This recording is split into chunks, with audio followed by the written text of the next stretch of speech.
The Minnesota Vikings have just made a genius trade, sending a 2026 6th-round pick and number 160 this season to San Francisco, and in return, they get Jordan Mason, which we're going to break down in just a second, and the 187th overall pick this season. But man, is Jordan Mason a massive upgrade for the Minnesota Vikings. Now, no offense to Aaron Jones, he's still a really good running back, but Jordan Mason is such a good 1-2 punch to have. For one, the power and contact balance is something that I have always been so impressed with Jordan Mason. He's got one cut ability and also the ability to just run through defenders. I mean, this is a guy that welcomes contact. Look at this play here. Makes a cut up the field, rolls through an arm tackle, and then explodes for a massive play down the right sideline. Jordan Mason is an instant upgrade to what they had behind of Aaron Jones, but automatically elevates the offense. Now, the great thing about this trade is in 2024, the Minnesota Vikings actually used this zone blocking run scheme as a part of their strategy under Kevin O'Connell. Now, why is that so important?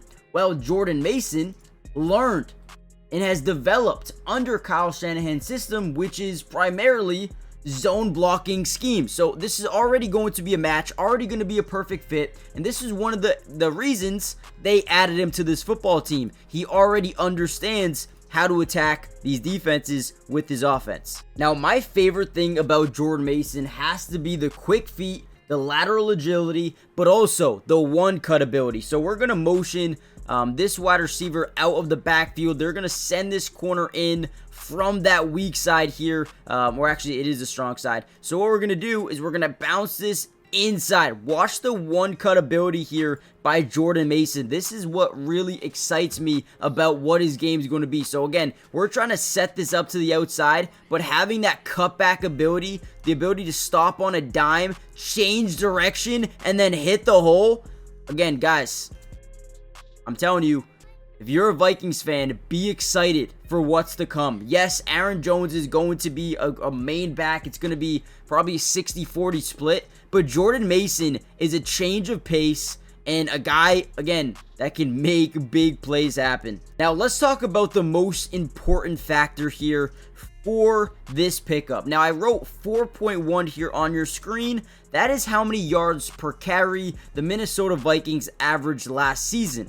Now, that was good enough to rank 24th in the NFL, which is not good. So if you average 4.1 yards per carry, you're about 24th in the NFL. Jordan Mason averaged 5.2 yards per carry last season, a big-time upgrade to what the Minnesota Vikings were averaging last season. Now, obviously, a lot of that has to do with your offensive line. Can they block? Jordan Mason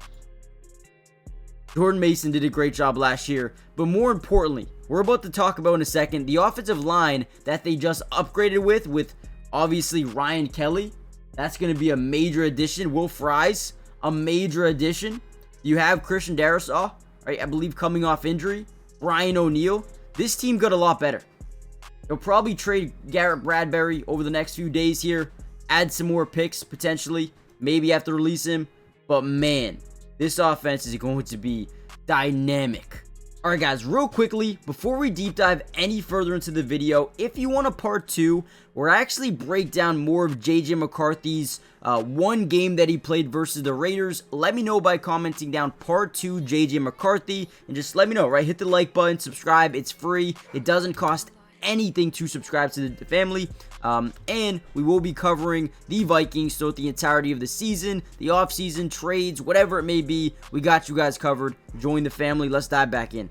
Now, one of my favorite offseason additions has to be Ryan Kelly. I mean, this guy was a unit and always has been ranked highly as a center in the NFL. This past season, 17th overall, 12th out of 64 in terms of pass blocking. Now, wasn't amazing in the run blocking category, was about 30, so a low starter in the NFL, but has shown consistencies in the past. Like, if you go back to 2023, this man was the 3rd best pass blocking center in football, but also the 12th best run blocking center in football as well, when they had a little bit more versatility. Now, I think coming in here to Minnesota, I think he's going to get back up to that, top 15 run blocking center category. But look at this play here. So what we're going to do as a defense is we're going to kind of loop this defensive line around. Very tough to predict when this is going to happen, and very tough to stop it. Watch how well he is able to read it, right? Watch them switch. This defensive lineman is going to attack. This one's going to bounce around. He switches it absolutely perfectly. Boom, right? Switches onto him. Great job. Those are the things that the Minnesota Vikings need to do a little bit better. Hey, Aaron Jones catches that, by the way. But again, this is just specifically to show you, hey, Ryan Kelly, good center, especially when it comes to pass blocking. Hey guys, not to mention, this is Will Fries. 2 teammates, both went to Minnesota. Look how well they passed this off.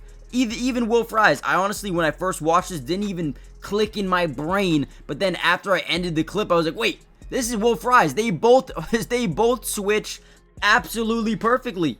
I mean, you couldn't ask for a better rep than this right here from your center and right guard. Minnesota, I'm loving it. Now, when you want to talk about the combination of both of these guys, man, we can talk about Will Fries. Now, I know it's a small sample size, but Will Fries was ranked as the 5th best run blocking guard in football last season. And again, very small sample size. I understand that. 268 total snaps. It is what it is. But when he was on the football field, this dude was a difference maker, right? Him and Ryan Kelly both did an incredible job a ton of the time that they played, next to one another.